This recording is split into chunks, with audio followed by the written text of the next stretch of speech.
Vamos a abrir la Biblia. Tengo varios textos para compartir. El primero está en Jeremías, capítulo 32.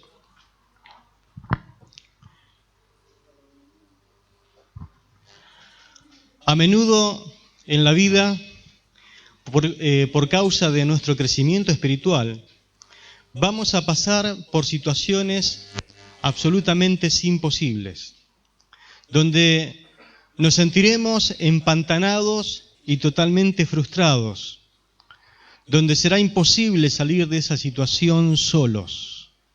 No sé si alguna vez se empantanó con el auto. Nosotros veníamos de Casilda en una oportunidad, estábamos en la escuela de vocación ministerial y no sé por qué circunstancia había llovido tanto en la autopista que tuvimos que meternos en la parte del césped, del medio. Claro, cuando quisimos arrancar, que estuvimos frenados varios minutos y no se movía el auto. Y no se movía y cuanto más acelerábamos, más se hundía el auto. Fue una situación bastante particular porque la autopista estaba llena de autos de ambas manos y nosotros empantanados tratando de poder salir. Hasta que ya no dimos más y teníamos que llegar. Los chicos del colegio creo que se bajaron del auto y dijeron, bueno, vamos a empujar. Y querían empujar y yo aceleraba y me metía más, me empantanaba más. Me recuerdo que veníamos con la hermana Susana, no sé si se recuerdan de Susana, ya partió con el Señor también. Y ella me dijo, nene, déjame a mí. Bueno, le digo, pero ¿usted manejó este auto? Le digo, no, vos déjame a mí. Y bajate a empujar. Así que me bajé a empujar con los chicos y ella cuando empezamos a mover el auto, a sacudirlo, empezó a volantear el auto. Cuando lo volanteó, como es tracción delantera, el auto salió en menos de 2 segundos. Hay situaciones donde no vamos a salir solos. Necesitamos gente de experiencia, ¿no? Gente que sabe lo que hace. Ella, claro, era del campo y sabía cómo salir de algunos pantanos, ¿no? Así que aprendí algunas lecciones. Quizás en este momento usted no esté atravesando alguna situación imposible, pero no pasará tiempo donde a usted o a algún ser querido le toque pasar alguna situación bastante difícil a la cual nosotros llamamos a veces imposible de poder salir. Sé perfectamente que esto no es nada nuevo, las pruebas vienen y ese pequeño riachuelo que parecía que era como una pequeña prueba que íbamos a pasar, de repente se transforma en un río imposible de atravesar. Hay montañas que nosotros atravesamos donde parece que es imposible poder abrir un túnel.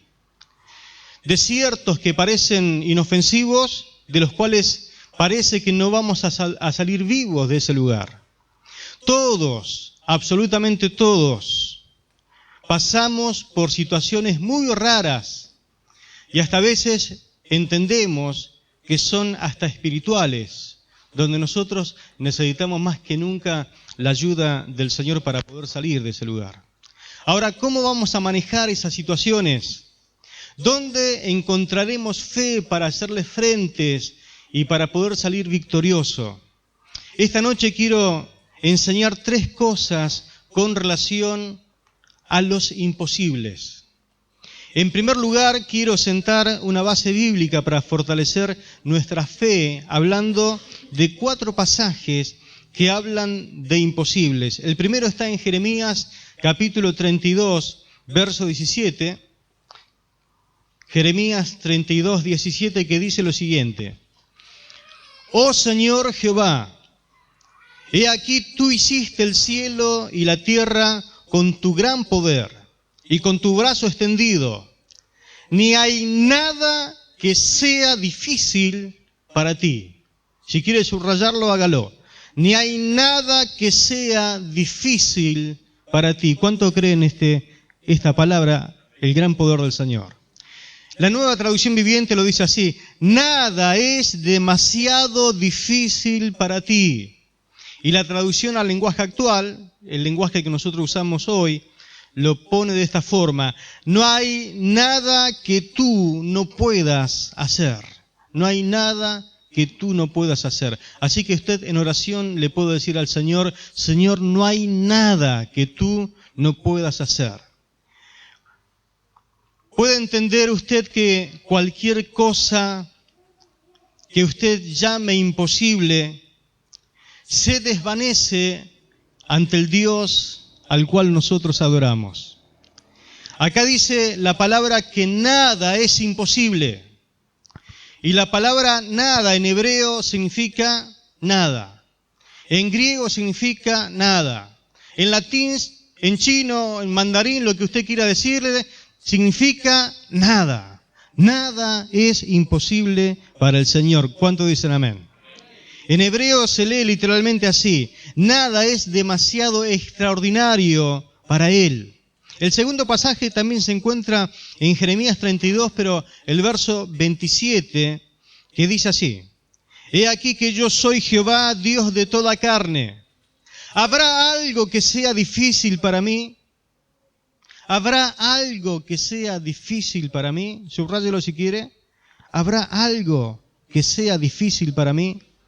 La Nueva Traducción Viviente lo dice así, de la misma forma: ¿habrá algo que sea difícil para mí? Y la traducción al lenguaje actual dice: no hay absolutamente nada que yo no pueda hacer. ¿Cuánto tienen ese Dios? Coloque en vez de la palabra algo ese imposible que usted tiene en su vida. Por supuesto, se entiende que la respuesta a este interrogante es absolutamente no. No hay nada imposible para el Señor. Amén. Nada es demasiado difícil para nuestro Dios. Quizás usted diga: pero pastor, déjeme decirle algo. Lo que pasa es que usted no conoce mi situación. Usted no sabe lo que yo estoy atravesando. Y la verdad que no sé de cuánto va a servir que yo conozca su situación. Lo que sí necesitamos conocer, usted y yo juntos, es al Dios Todopoderoso y cuáles son sus promesas para nosotros, sus hijos. Él es la base fundamental para nuestra vida y además nos dice aquí en esta promesa: nada es difícil para nuestro Dios. Amén. Gloria a Dios. Si usted lo cree, vívalo y experiméntelo. Hay dos versículos más. Lucas capítulo 1, versículo 37. El otro también se encuentra en Lucas. Lucas 1:37 dice así la palabra: porque nada hay imposible para Dios. Porque nada hay imposible para Dios. Permítame que se lo lea en la Nueva Biblia Viva. Dice así: pues para Dios no hay nada imposible. Y la traducción al lenguaje actual dice: eso demuestra que para Dios todo es posible. Gloria a Dios. Qué interesante este pasaje, ¿no? Porque el que dice eso es el ángel a una chica virgen llamada María, a una muchacha al cual el ángel viene a anunciarle y le dice: vas a quedar embarazada y el bebé que está dentro va a ser el Mesías, el prometido, el ungido de Dios. Y ella le dice: pero ¿cómo va a ser esto si yo no conozco varón? Yo nunca tuve una relación sexual. Y todo el mundo sabe que un hijo nace de la unión del esperma con el óvulo, entonces ahí se hace la concepción de la vida. Ella dice: nunca he conocido un varón, nunca tuve una relación sexual. Y entonces el ángel, como respuesta a esa interrogante de María, le dice: porque para Dios nada es imposible. Amén. Gloria a Dios. porque nada hay imposible para Dios. Es decir, que nuestro Señor nació de un imposible. ¿Quién más que Él para que nosotros le confiemos nuestros imposibles? Amén. Y el cuarto versículo, Lucas 18, 27. Lucas 18, 27.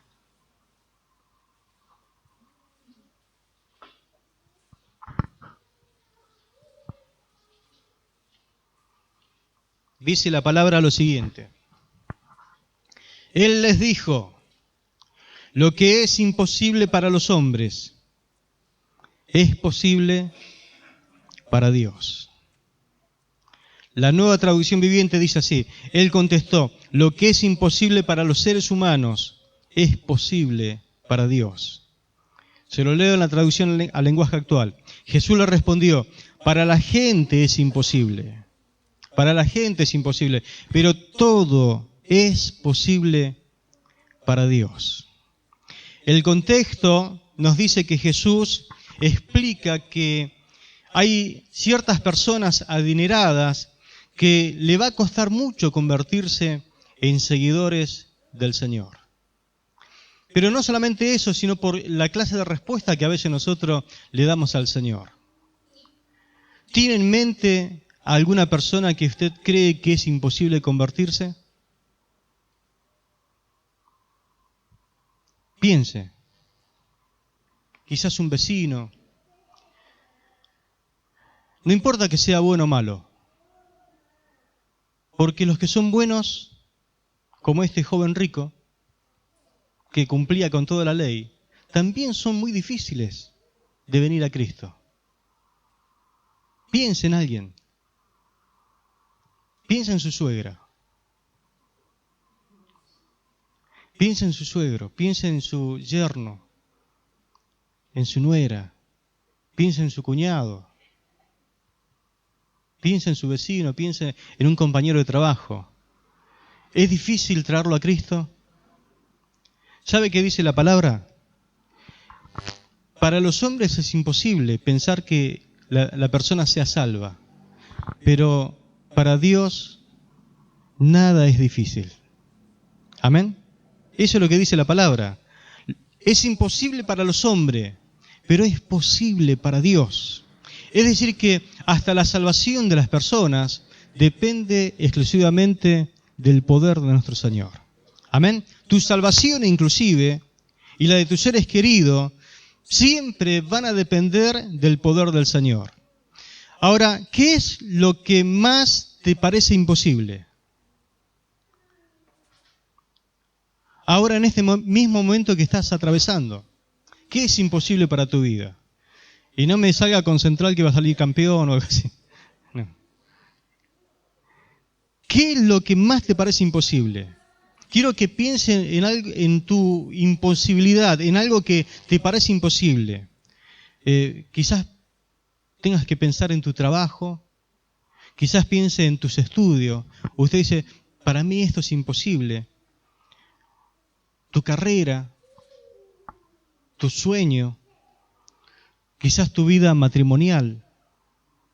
Para algunas mujeres o por alguien también, quizás no sea mujer, pero ¿qué es el imposible? Mantener la casa limpia. Hay algunos que se vuelven locos con ese tema. La ropa al día. Quiero mantener la ropa al día y no puedo. Tu servicio en la obra de Dios. Era lindo, pero ahora es imposible. Arreglar relaciones tensas con otras personas, porque ahí entra el tema de perdonar y pedir perdón. Pero quiero que sea específico en este momento. Y que sea especial para usted porque dice la palabra, para usted es imposible. Pero dice la Biblia que es posible para Dios. Lo que a usted le parece imposible, es posible para Dios. ¿Cuánto creen a la palabra del Señor? Pero antes quiero que vayamos a otro acontecimiento. Juan capítulo 6.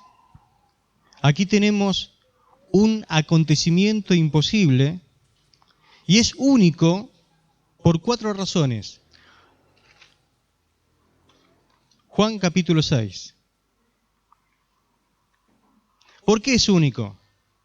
Porque este milagro se menciona, por ejemplo, en los 4 evangelios. ¿Qué hace notar eso? Que es un milagro muy importante. Los 4 quisieron ponerlo en su narrativa. Tanto Mateo como Marcos, como Lucas, como Juan dijeron, este milagro no puede faltar en mi evangelio. Es único porque el Señor Jesús, antes de realizar el milagro, le pide consejo a algunas personas. ¿Qué tal si viene el Señor y dice, voy a hacer un milagro, pero te voy a pedir un consejo, a ver qué me decís vos? Bueno, eso fue lo que hizo el Señor. Es único precisamente porque el milagro fue realizado ante una multitud inmensamente grande. La Biblia habla de que por lo menos había 5.000 varones. Y en cuarto lugar, este milagro fue absoluto. Fue un acontecimiento único porque no fue algo natural, levemente alterado en algún grado. No, fue algo que no tiene explicación. Los milagros no pueden explicarse. Rompen el orden natural de las cosas. Fue algo absolutamente imposible. Así que tenemos un acontecimiento realizado después de esto. Dice Juan capítulo 6, versículo 1, si usted fija su mirada en la primera expresión, dice así, después de esto, un milagro realizado después de esto. ¿Después de qué? Cuando uno analiza el contexto, que está en Mateo, que está en Marcos, que está en Lucas, se da cuenta de que los discípulos habían ido por todas partes, dice la palabra que fueron recorriendo aldeas por aldeas de la región, proclamando el evangelio del reino, diciéndole a las gentes, arrepiéntanse porque el reino de Dios se ha acercado. El reino de Dios está entre ustedes, se llama Jesús. Así que arrepiéntanse, cambien de vida. Dios se ha acercado a través de su Hijo Jesucristo. Gloria a Dios. El contexto también habla de que, como habían predicado en todos los rincones de aquella región, estaban físicamente cansados, estaban desgastados, estaban fatigados y emocionalmente también estaban como muy abrumados. ¿Y usted cómo se siente cuando está cansado? ¿Quiere seguir atendiendo gente? Las personas que trabajan con gente se cansan mucho. El cansancio, no sé si es tanto físico como emocional, porque es acá donde tenemos el problema de tanto escuchar gente, de tanto atender gente, uno queda muy estresado. Entonces quiere y necesita descansar. Así que el Señor los toma aparte, según el contexto, para estar a sola con ellos y descansar. El Señor se da cuenta, le mira los rostros, los nota todos fatigados, cansados, a pesar de que le escuchó el reporte, estaban contentos, pero dice, bueno, ustedes necesitan descansar. Y me imagino el aplauso de los muchachos, ¿no? Dijeron, qué bueno esto, Señor. Así que el Señor dijo, quiero tener un tiempo con ustedes a solas, vamos a tomarnos un pequeño refrigerio. Así que se fueron a un lugar aparte. Para colmo había muerto Juan el Bautista, así que era una situación bastante particular. El Señor quería darles a sus esforzados trabajadores la oportunidad de descansar de la multitud. Y quiero que, mientras imagina la escena, vayamos al versículo 1 que dice lo siguiente. Juan 6:1. Después de esto, Jesús fue al otro lado del mar de Galilea, el de Tiberia, es decir, que se fue bastante lejos, al otro lado del mar. Pero mire el versículo 2, y le seguía gran multitud, porque veían las señales que hacían los enfermos. Entonces subió Jesús a un monte y se sentó allí con sus discípulos. ¿Para qué? Para descansar. Estaban fundidos. Dice, bueno, a esto hay que darle descanso, vamos a tomarnos un tiempo porque ya no dan más. Y yo sé lo que le está pasando a ellos, así que vamos a descansar.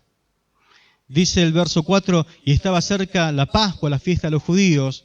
Versículo 5 dice, y cuando alzó Jesús los ojos y vio que había venido a él, ¿qué dice? Una gran multitud. Los lleva a descansar, están aparte, están tratando de encontrar un poco de alivio, y cuando levanta Jesús la mirada, ve detrás de los discípulos a una gran multitud, que los venía siguiendo. Imagínense, la multitud cruzó inclusive el mar de Tiberias, siguiéndolos. Los que querían estar solos, ahora están con una multitud de 5.000 hombres. Y en otros evangelios dice, sin contar las mujeres y los niños. Un pequeño cálculo, uno dice, bueno, habrá 7.000 personas, quizás, con mujeres y niños. Algunos eruditos bíblicos van un poquito más adelante, dice, si no se contó las mujeres y los niños, son aproximadamente 12.000 personas.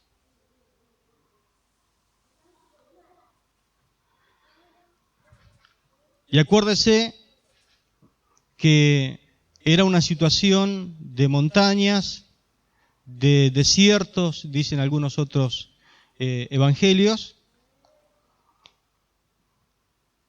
El pasaje dice sin lugares, porque fue como algo improvisado, no había lugares preparados, porque usted sabe hoy donde se hace una campaña, ¿qué hay a la salida? ¿Venta de qué? De choripanes. Pero acá no había choripanes para vender, no había puestos, no había nada. Entonces la gente tenía hambre. ¿Y cuánta gente había? Más o menos, vamos a decir que había como 12.000 personas con hambre. Y usted conoce cuando el hombre de la casa tiene hambre. ¿Cómo se pone su esposo cuando llega a casa y tiene hambre? Y no hay para comer. ¿Cómo se pone su esposa cuando no hay para comer? ¿Cómo se ponen sus hijos cuando no hay para comer? Porque acá no estamos teniendo en cuenta a las mujeres y los niños. Y bueno, el hombre por ahí se la aguanta. No sé si se la aguantará la mujer, pero los chicos, ¿cómo hacen cuando tienen que soportar el hambre? Y estaban sin comer, dice la palabra. Y el Señor lanza inmediatamente una pregunta. Por eso ahora vamos a ver. Tenemos a unos discípulos que de repente son puestos a pruebas. Porque los discípulos encuentran una situación imposible. Y el Señor encuentra una situación exacta para ponerlos a pruebas. Porque imagínense, el Señor le está diciendo, teóricamente, saquen sus lápices, tomen apunte, y le dice, ¿qué tenemos que anotar? Anoten allí que yo soy el Hijo del Dios viviente. Yo soy el Dios Todopoderoso. Y bueno, anotaron allí, no sé si creían o no, pero ahora era el momento donde ellos tenían que demostrar que creían que Jesús era el Hijo de Dios, el Dios Todopoderoso. Así que estaban siendo puestos a pruebas. Lo sabían en teoría, pero el Señor quería darle una lección práctica. Y el primer discípulo que es puesto a prueba se llama Felipe, versículo 5. Cuando alzó Jesús los ojos y vio que había venido a él una gran multitud, dijo ¿a quién? A Felipe. Le hace una pregunta. ¿De dónde compraremos pan para que coman estos? ¿De dónde compraremos pan para que coman estos? Qué pregunta, ¿no? Me imagino que Felipe habrá preguntado, pero Señor, ¿no se te ocurre otra pregunta? ¿No se te ocurre hacer otra cosa? En algunos pasajes paralelos, el Señor recibe inclusive hasta otras, como algunas insinuaciones. Le dice, Señor, despídelos porque ya es tarde, ya tienen que regresar a casa, se hace tarde. Y el Señor sale con esta pregunta, ¿de dónde compraremos pan para que coman estos? Pero nota el verso 6, por eso decimos que es una prueba. ¿Qué dice el 6? Pero esto decía para probarle. ¿Qué estaba haciendo el Señor? Los estaba probando. Le decía esto para probarle, porque Él sabía lo que había de hacer. Porque Él sabía lo que había de hacer. Cuando usted está pasando por pruebas y el Señor lo está probando, quiero decirle algo. La verdad que dice esta palabra, Él sabe lo que hay que hacer. El Señor sabe lo que hay que hacer. En tu prueba, cuando estás siendo probado, Él sabe lo que tiene que hacer. Gloria a Dios. Así que quítese toda esa tensión, esa ansiedad encima. Cuando está siendo probado, diga para adentro, aunque sea, predíquese a sí mismo y diga, no te preocupes, porque Él sabe lo que tiene que hacer. ¿Amén? ¿Cuánto lo creen? ¿Habrá Felipe aprendido a confiar en mí ante su imposibilidad? Habrá pensado el Señor, ¿no? De una vez por todas habrá aprendido Felipe cuando él pase cosas imposibles. Y claro, este era el momento. A ver si él se da cuenta, esto es una imposibilidad. ¿Habrá aprendido a confiar en mí? ¿Se centrará Felipe en la capacidad que tiene el Señor mientras se encuentra sumergido totalmente ante su imposibilidad? ¿Qué hace usted cuando está siendo probado? Cuando usted dice, estoy ante una situación imposible, y se mira a sí mismo y dice, yo no tengo capacidad para poder resolver este problema. ¿Qué hace usted? ¿Qué hizo Felipe? Mire lo que hizo Felipe, verso 7. Felipe le respondió, 200 denarios de pan no bastarían para que cada uno de ellos tomase un poco. ¿Qué fue lo que preguntó el Señor? ¿De dónde compraremos pan para que coman estos? ¿Se da cuenta lo que pregunta el Señor? ¿De dónde compraremos pan para que coman estos? ¿Qué le responde Felipe? ¿Le responde a su pregunta? Salió con otra cosa. Le dice, 200 denarios de pan no bastarían para que cada uno de ellos tomase un poco. ¿Vio cuando usted en casa pregunta una cosa y le responden otra cosa que no tiene nada que ver con lo que... ¿Cómo se pone usted? Si yo no te pregunté eso. Y medio que lo quiere retar, ¿no? Respondeme lo que te pregunté. Bueno, Felipe no respondió a la pregunta del maestro. Directamente él dio como una declaración de lo que estaba diciendo. Estaba con su declaración totalmente convencido de algo. Que por más que fueran a comprar pan por algunas regiones, por algunas aldeas, y hace como una especie de cálculo, ni siquiera va a alcanzar para que algunos, aunque sea, tomen un poco de pan. Vio tipo Santa Cena que rompemos un poquito el pan así, ni siquiera así. Aunque partamos el pan, algunos no van a tomar ni siquiera un poquito. Así que, pesimista total, ¿no? Esto es imposible. Es imposible, Señor, despídelo, que vayan a casa rápido. ¿Qué debía haber respondido Felipe?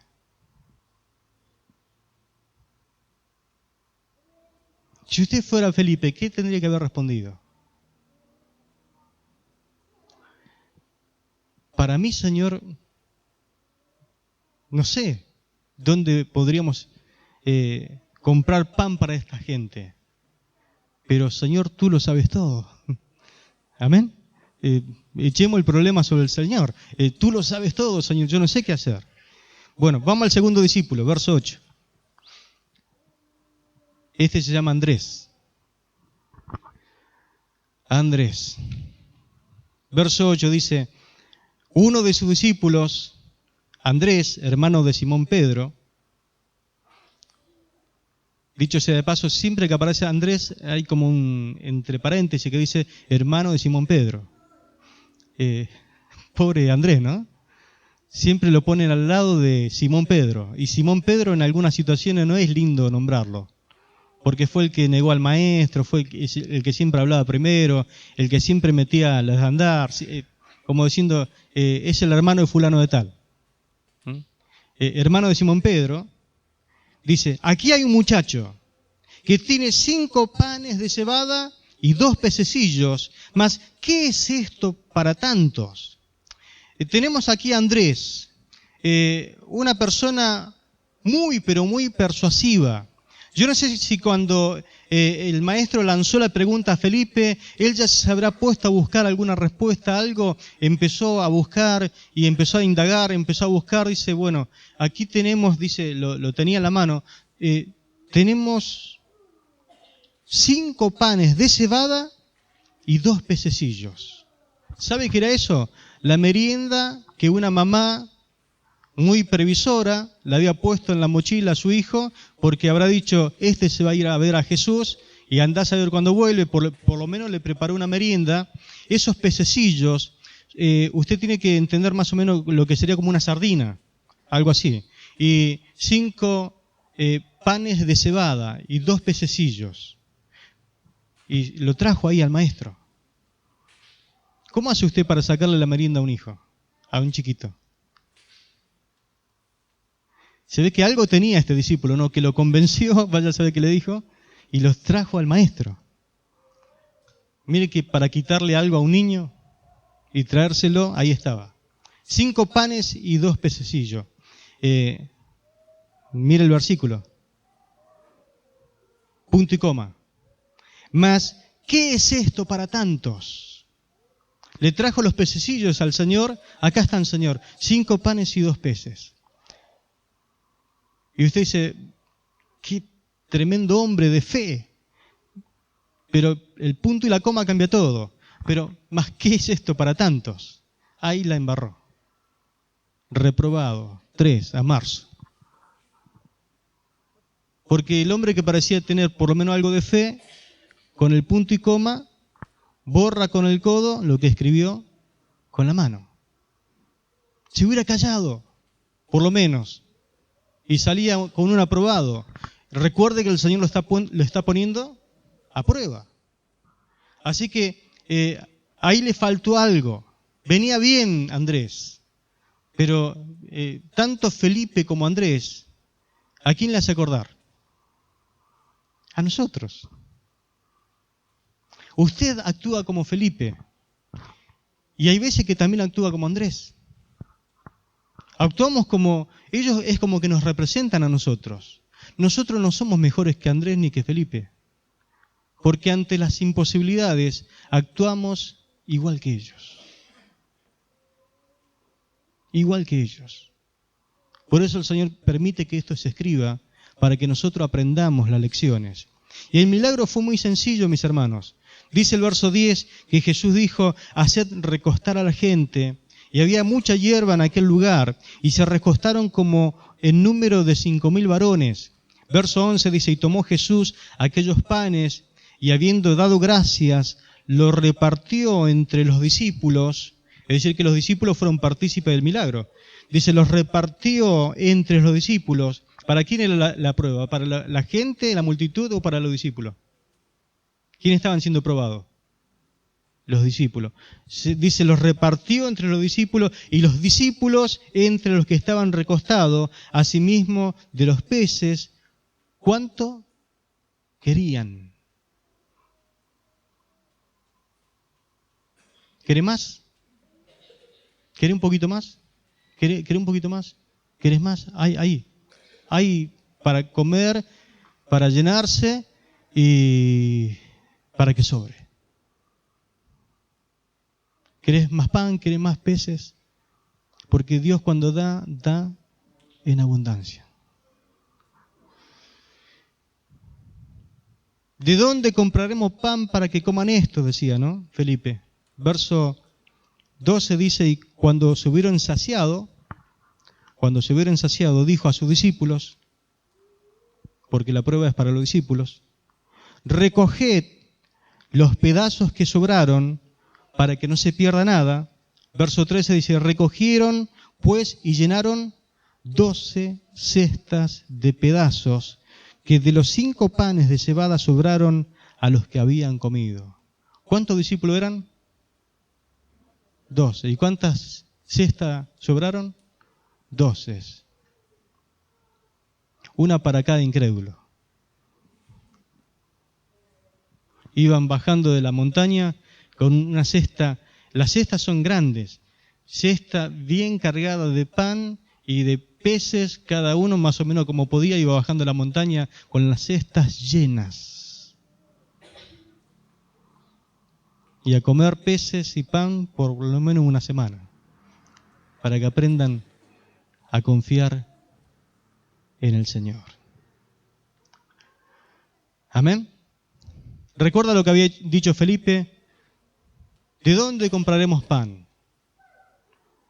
Y al final el Señor se movió e hizo lo que es su especialidad. ¿Sabe cuál es la especialidad del Señor? Hacer cosas imposibles. Amén. Finalmente, ¿qué debemos hacer con lo imposible? ¿Cuál es la lección que los discípulos y nosotros debemos aprender? Cuando te enfrentes ante la imposibilidad, hay que dejarla en manos de aquel que dice, para mí no hay nada imposible. En un especialista. El Señor es especialista en hacer cosas imposibles. Segundo, niéguese a calcular. Porque ahí entró Felipe a calcular, entró Andrés a calcular. Niéguese a dudar. Niéguese a sí mismo a dudar. Dice, no puedo dudar porque tengo un especialista para esto. Niéguese a resolver las cosas por su propia cuenta. Y en esta también somos especialistas, y mayormente los hombres. ¿Alguna vez no se lo rompió un reloj, eso de mano? ¿El reloj pulsera? ¿Qué hizo?